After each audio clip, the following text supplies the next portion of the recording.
So today I'm going to present on how we scaled out our Cloudflare Salt infrastructure at Cloudflare. So I'm going to go through the different architectures we deployed, the reasons why they worked well, the reasons why they didn't work that well, and why we changed. So a bit about myself. I'm Thomas. I've been at Cloudflare for 2.5 years now, based out of San Francisco.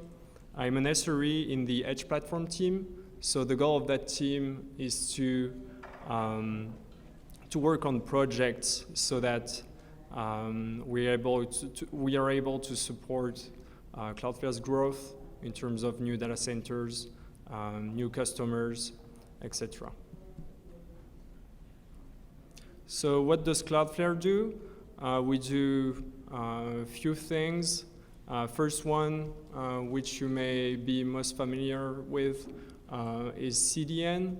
So basically we're caching content in our 150 data centers around the world so that the second time request is made to those servers, the request is almost as fast as if the content was hosted in the country where it's being visited. Second thing is website optimization. So we're trying to make all the newest technologies in terms of security and speed. So for instance, TLS 1.3, HTTP 2, and all that accessible to everyone on the internet. And lastly, DNS. So we launched our public resolver a few months back, 1.1.1.1. So yeah. So Cloudflare's anycast edge network. So as I said, we have 150 data centers across the world. So we don't own the data centers, but we just rent racks and ship machines and network equipment there. So this infrastructure is supporting 10% of the internet requests every day. We're doing 10 million HTTP requests per second and 2.5 million DNS requests per second. And we have roughly 10 million websites, apps, and APIs hosted behind us.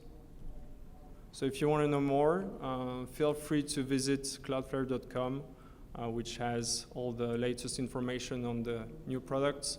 Also visit our blog, blog.cloudflare.com. Articles are published pretty frequently there. Most of them are quite technical, so if you're interested, feel free to go there. So in this first section, I'm going to start by talking about what are our usages of Salt at Cloudflare.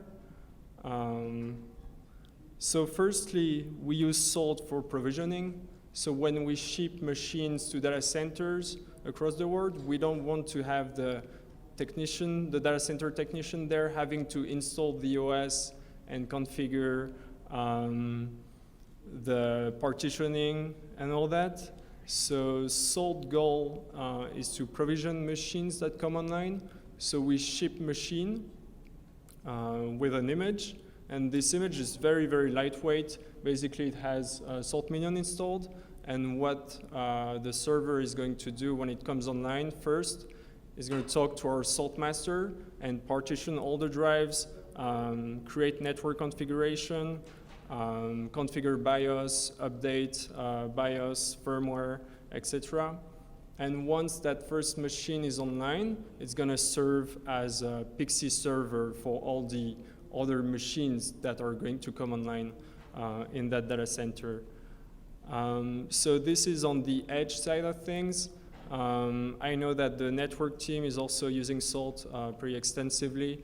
I'm not going to cover that in that talk, but they manage all their network equipment, so switches and routers using Salt as well to have a unified configuration everywhere.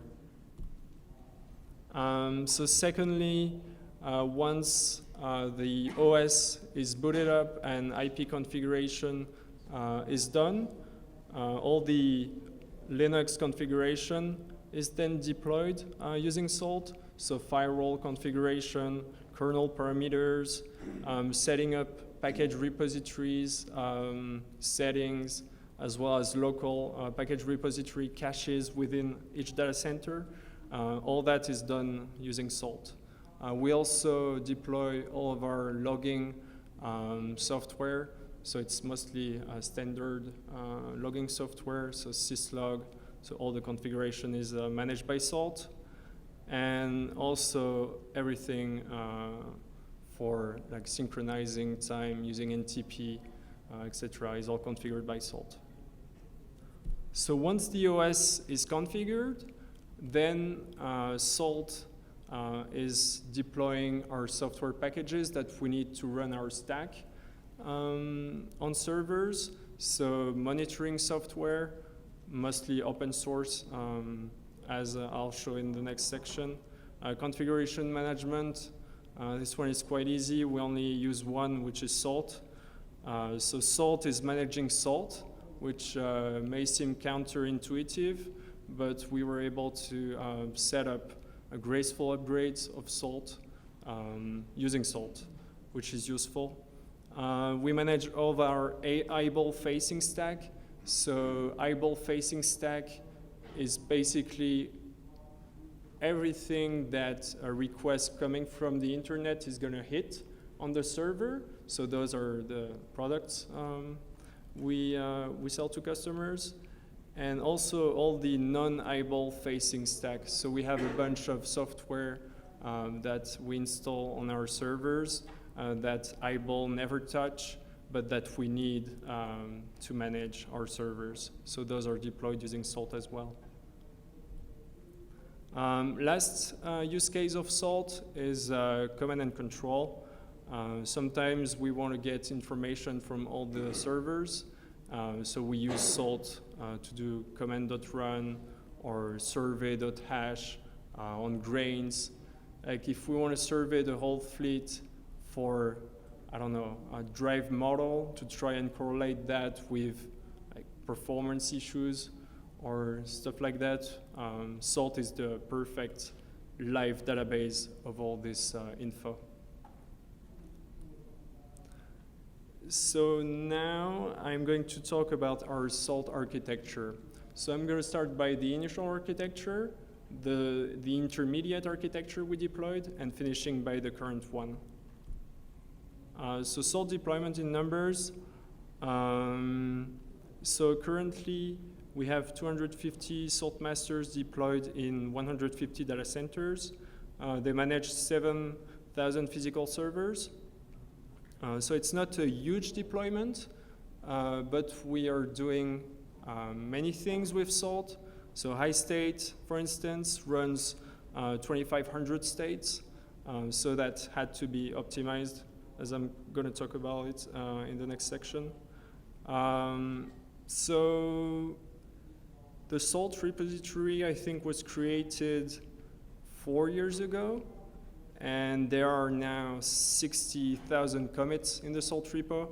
And every day, people are contributing to our Salt repository. And 70 pull requests are merged per day in the Salt repository. Some say that Salt is the biggest project in terms of engineering hours spent at Cloudflare. I'm not sure it's true, but it's very likely. So we use Salt, but we plugged it to other software to have better visibility on what's happening. So we plugged it to Sentry for failures report. So it can be high states failures, Salt master itself failing, etc. We plugged it to Google Chat as well. So Google Chat is pretty useful because you're getting live messages of things that are getting deployed in real time. It's also useful if you want to go back in the past and see what has been deployed. And we also use Prometheus for metrics. But I'm going to go into more details about that in one of the next sections. So SaltStack has some dependencies, and so that's going to be important for my next point about sort architecture, is that those dependencies are all hosted in a central place, which is Pacific Northwest. So as you may start to understand, having something centralized in one geographic place and having 150 data centers across the world is going to cause issues. So we have provisioning database API. So basically it's the source of truth for all the machines we have running across the world. So it has serial numbers, MAC addresses, IP allocation, etc., etc. And so we expose that to Salt using an API that is consumed by Salt through the external pillar of the Salt master. We obviously also rely on the Salt codebase itself, so all the states, modules, pillars, you name it. So this source of truth is hosted in the central place right now. Salt Minion keys. So it was kind of hard to manage Minion keys in all different data centers. So we decided that we needed to store them in version control. So now we have a Git repository for all those Minion keys. And again, because it's a Git repository, it's hosted in a central place. So some history about the Salt architecture. So the initial architecture was really, really simple. It was a single Salt master hosted in Northern California, and all the machines across the world would talk to that single Salt master. So be it if the machine was in Salt Lake City data center, or Auckland, New Zealand, or Johannesburg in South Africa, they would all talk to that one Salt master in California. So we had some problems with that, because with our number of minions growing and our Salt code base doing more and more, having a single Salt master was not going to scale. So yeah, mostly it was because of CPU usage, but I'll go into more details in one of the next sections. So to solve those problems, we said it's easy. Let's industrialize Salt master deployment. So what we did is we took Salt master binary in configuration and put that into a Docker container. That also proved useful for us to be able to test our Salt code base locally on developers' laptop. So it's as easy as it is running a Docker container on any machine. Each developer that wanted to test Salt master changes in the code base, really easy to spin a development environment on each developer laptop. So those Salt masters containers are deployed by Salt again. So there is a, so when new machines come online, they talk to that one Salt master that bootstraps them, and then they start running their own Salt master to which other machines are going to connect. So we run those containers as systemd units on Linux. We use volumes to persist Minion cache. So one of the problems we had was that when we had one Salt master for all of our minions, restarting the Docker container would bust the cache for all minions. And so next time minions were connecting to the Salt master, the saltmaster had to regenerate all the pillars. And of course, when the saltmaster comes back online, all the minions are connecting back at the same time. So you have some settings to change that. Backup factor in Minion configurations, etc. But still, it was better in the end to persist cache using Docker volumes. So the solution we went with was to shard minions and therefore saltmasters per region. So we said all the servers in data centers that are in Europe are going to talk to that European saltmaster. All the minions that are in Africa are going to talk to that African saltmaster. Although, as you may notice on the diagram, those containers were still hosted in a central place, which was still our core data center in Pacific Northwest. So we kept also a fallback master in case that infrastructure went down. We were still able to use the failover master running in Northern California to run commands and to bring machines back. So the problems we had with this is that sharding by region is not very ideal because if you compare two different regions, so say West North America with Africa, like there is a factor of 10 in terms of number of minions between those two regions. So some regional saltmasters were getting overloaded still, and some were almost not doing anything. So yeah, as I mentioned, the minions were still geographically far from the master. So instead of using plain saltmaster, so going back one slide here, we started using Syndic. So we had one master of master hosted in Pacific Northwest that was then talking to Syndic containers. The goal was that we could still reach all of the minions from a central master, which proved useful for a time. But we had some HA issues with using Salt Syndic. Our biggest problem, I think, was when a Syndic master was getting busy, high-stating machines connecting to it, for instance.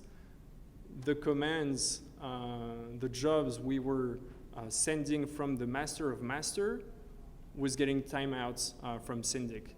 So basically, it seemed as if Syndic was prioritizing high-stating minions as opposed to receiving new jobs to schedules. So that was not great. So we went to our latest infrastructure, which was to say, because we keep adding more data centers and more machines in each data center, it would make sense to grow the number of saltmasters with the number of machines we manage. Firstly, and secondly, it would also make sense having those saltmasters being local, being deployed to the data center where machines that are being managed by saltmaster are deployed. So that's what we did. So for instance, in the diagram, I'm picking Salt Lake City as an example. We have a few saltmasters responsible for managing hundreds of machines. And if we still want to have connectivity from a central place, we can still use our backup saltmaster, which is in Northern California. So the goal here is to have geographically separated masters deployment. So that made high states as fast in Oakland than in California. because there wasn't this back and forth communication between one continent and another. But we still have some problems because the dependencies we use, so external pillar with that provisioning database API, the Salt repository, Minion keys repository, those are still running in a central place. And so in the initial part of high state, the master is building all the pillars. And to build all the pillars, because we use an API as an external pillar, the Salt master is still going to have to talk to that API, which is hosted centrally in Pacific Northwest. Once the pillars are generated, states are running pretty fast, but still we need to fix that problem, or even like improving the situation. So what we want to do next, so there is a project that is run from our Singapore office, which is to add a level of cache in each data center for that provisioning database API. So kind of similar to how Cloudflare works, first request being made is going to be a miss, so the information is still going to be fetched fetched from that central place, but next request is going to be a hit. So you may wonder why we're not using our own product to provide that level of cache. So there is a simple reason for that. It's because we would end up in a circular dependency, because we need that information to provision machines. And so if we are provisioning the cache using Salt, well, there is a circular dependency. We want to start distributing Salt codebase differently as well. So instead of having all those data centers fetching a Git repository from a central place, we want to start distributing packages. So that's a project that we run from our San Francisco office. And finally, I think we're going to end up packaging Salt Minion keys as well, just for consistency. And because it's easier to manage Debian packages than managing scripts running in a distributed fashion, pulling Git repository. It's much more reliable. So now I'm going to list the pain points we had running Salt at Cloudflare. Those are not huge, and I think that the main reasons we had those pain points is we tried to do too much with Salt, and so I guess it's our fault. So first thing, as I mentioned already, Salt is not very reliable using long haul or lossy connections. So one striking example is we have servers running in China, but we have Salt masters outside of China in the cloud. And so I guess, again, it's not Salt fault that traffic going through the Great Firewall of China from China to that machine outside, it's not very reliable. Same when master is in one place and Minion is in another place. The second thing is Jinja rendering with big data sets. So kind of similar to how we fetch data from that API, we used that big blob of data and give it to Jinja to render a template. And Jinja is not very efficient when working with huge data sets to render configuration files. Same thing with multi-level nested loops. It's not very quick. So what we did to circumvent that was to write some of the pillars in pure Python instead, just to avoid having Jinja spending too much time rendering. So one example I can give for one of the pillar we're rendering, when rendering it with Jinja, it was taking 15 seconds, but after rewriting it in pure Python and generating the same file, it takes roughly 1 second, like only the time it takes to fetch the information from the API and render the pillar. Also, so that was a pain point that we added when moving salt masters further away from our provisioning API, was that we discovered that HTTP queries made to fetch external pillar by the salt master, those queries are not asynchronous, and so we hit a bug where the default timeout for an HTTP query made using external pillar is an hour, and so sometimes a worker in the salt master would stay stuck during an hour trying to fetch that resource, and subsequent jobs that were scheduled by master on that worker was timing out because it was locked, busy trying to fetch that resource from the API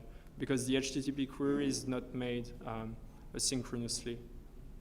And so that was causing timeouts on other high states, etc. Let me see how I'm doing on time. Okay, I think I need to speed up. So now we have this nice architecture. We deployed Salt High State Scheduler on top of it. So Salt High State Scheduler is, so the reason we deployed it is that we wanted to enforce configuration consistency, and we wanted it to be easy to roll out new software version across our fleet, and we wanted to drive every production change using Salt. So no more manual edits in config files and that stuff.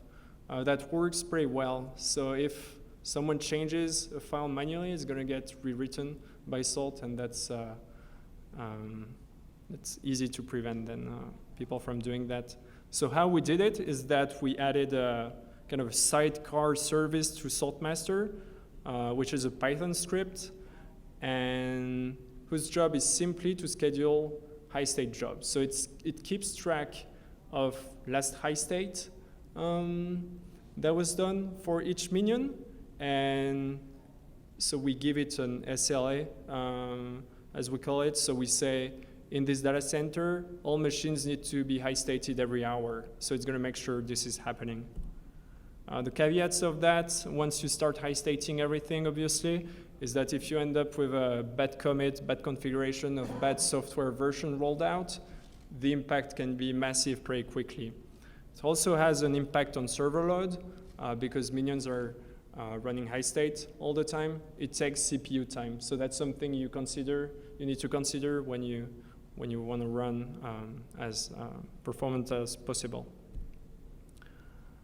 So this section is going to be about metrics and alerting. So why did we add metrics and alerting to our Salt deployment? We wanted to have last high state information. So because we started high stating everything all the time, we wanted to have feedback. And sometimes Salt feels like, Salt by default, it's kind of fire and forget. So we added more information around that. So we have also information about jobs currently running. So at any point in time, we have few hundreds high state running globally. We want to track jobs failures as well, so that we can alert on that, and also jobs running for too long. So the diagram of the infrastructure kind of takes what I've shown earlier. So that part at the end is master minion configuration that send metrics to, they're not sending metrics, they're scraped by Prometheus. And then Prometheus then sends those metrics to a global Prometheus, on top of which there is alert manager with alert configured, and then alerts are sent with that. We also get Sentry feedback and Google Chat feedback, as mentioned earlier. And on top of the metrics we gather, we are building Grafana dashboards, just so it's nice to see what's happening and it's very visible. And all that information is fed back to Cloudflare SREs. So the Minion metrics configuration, so this is a snippet of the Minion conf just for the engine part. So pretty standard, listening on HTTP endpoint, exposing metrics in the Prometheus format that are then scraped by Prometheus. So those are exposed as well on when jobs are returning. So here is an example of the dashboard that is built on top of those metrics. So we can see the currently running Salt versions, how many changes were applied during last high state, if there were any errors during last high state. You can also see the job timeline of all the high states that were scheduled and all that. One important piece also is last high state age. We use that metric to alert on that if we break SLA. Say a machine hasn't been high stated for a number of hours for any reason, we're gonna get an alert for that. That's our strong signal of a machine deviating from the state we want it to be in. Some Minion alerts examples.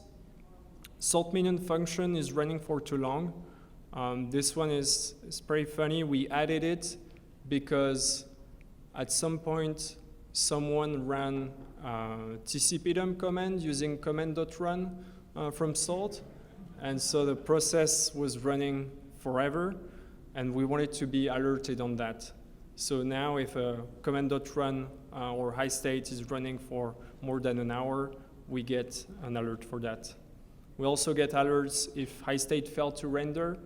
Our current main reasons of high state failing to render is pillar rendering due to the API being too far away and the bandwidth being too low. So timeouts, ensues, and pillar failed to render. Master metrics configuration is very similar to the Minion metrics configuration. Same thing, listening on the HTTP endpoint on a port scraped by Prometheus in each data center. And then here is a master dashboard for one of our Salt masters. So you can track how many Minion keys are currently accepted. If there are some that are pending, denied, or rejected, you can track the job rate as well on a single master, and you can track which jobs are started from the master. It tracks all that. Some alerts. We wanted to be alerted on machines. So here is a similar story. So we had a master we discovered wasn't well isolated from development environment, and we kept seeing that pending key for Vagrant VM Minion ID. And so we tracked it down, locked it better with IP tables and stuff, but we also wanted to know when this is happening. And so we're tracking those with alerts as well. We track for each master in each data center if there are pending keys, so that we are alerting on Minion string to connect to our Salt master. Same thing for denied keys. So once all those metrics are collected in each data center, they are fed back, so they're scraped back by our global Prometheus, and we aggregate metrics from each data center, which gives us a global view of current high state status.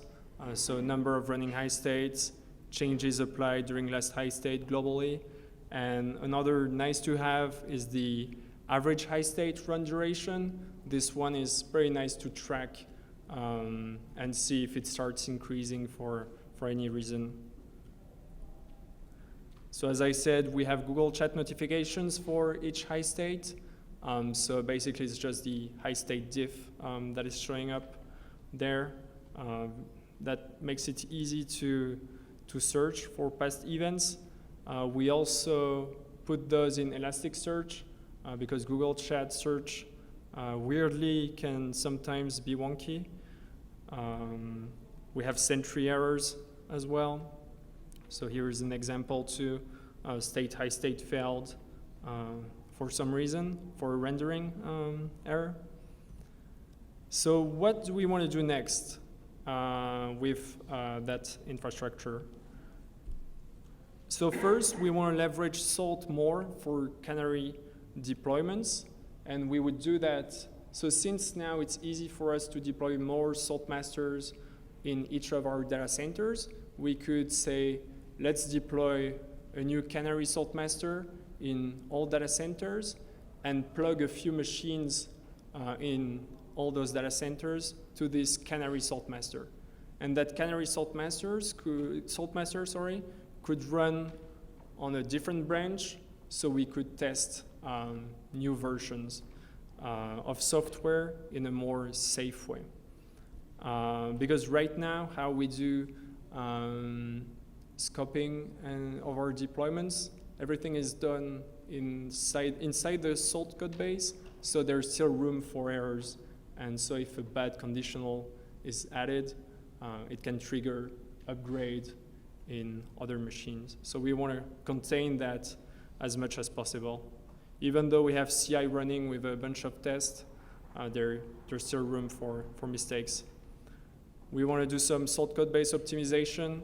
So instead of having a measure of the full high state, measure the state speed, each state speed. And we want to add automatic alerting on regressions of each state speed so that we're proactive. We want to rewrite some more pillars in pure Python or move some of the computation back to the DB. Instead of doing them in Salt, we can either do them in API so that we just send data to Salt that is ready to be templated without any computation. And keep adding more tests, of course. So now is the time for some Q&A.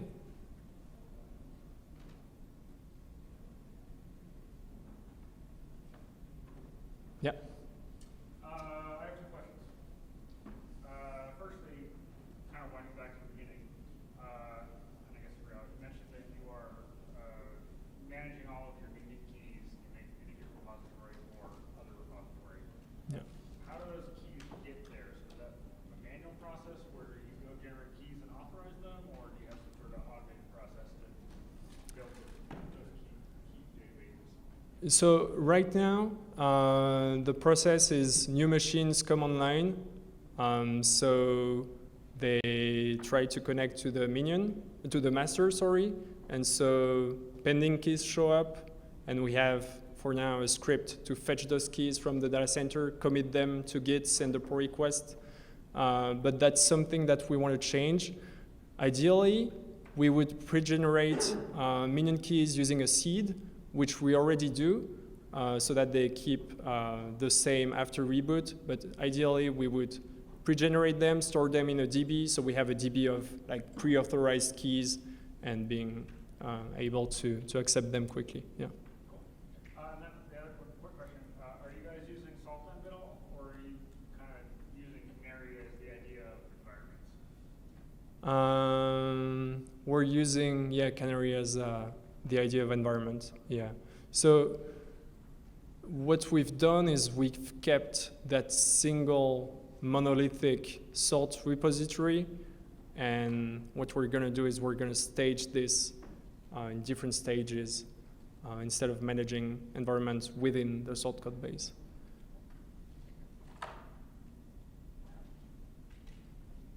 Yeah.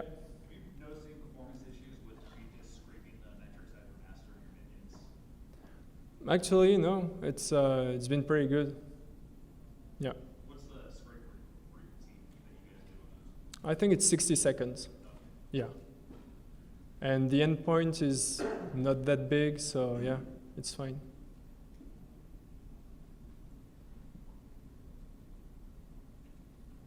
Yeah. So, did you use the enterprise here or just the? No, so we used open source Salt. Honestly, I think using enterprise would have solved a bunch of those issues, but I guess we liked building it ourselves.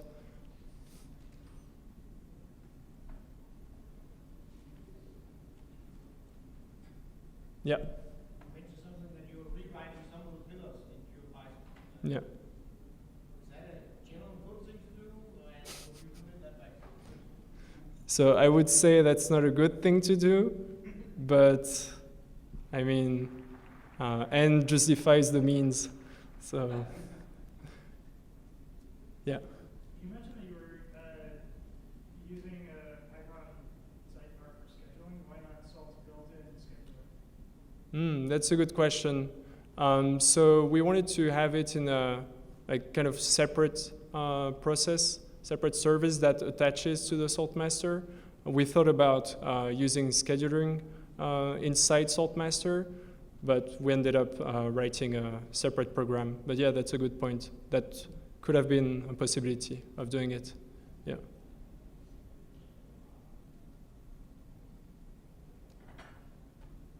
Okay, I think that's it. We are hiring for a SaltStack developer position. So yeah, that's a brand new position we just opened. So feel free to visit our careers page or approach me if you're interested. Kind of a shameless plug here. All right, thank you.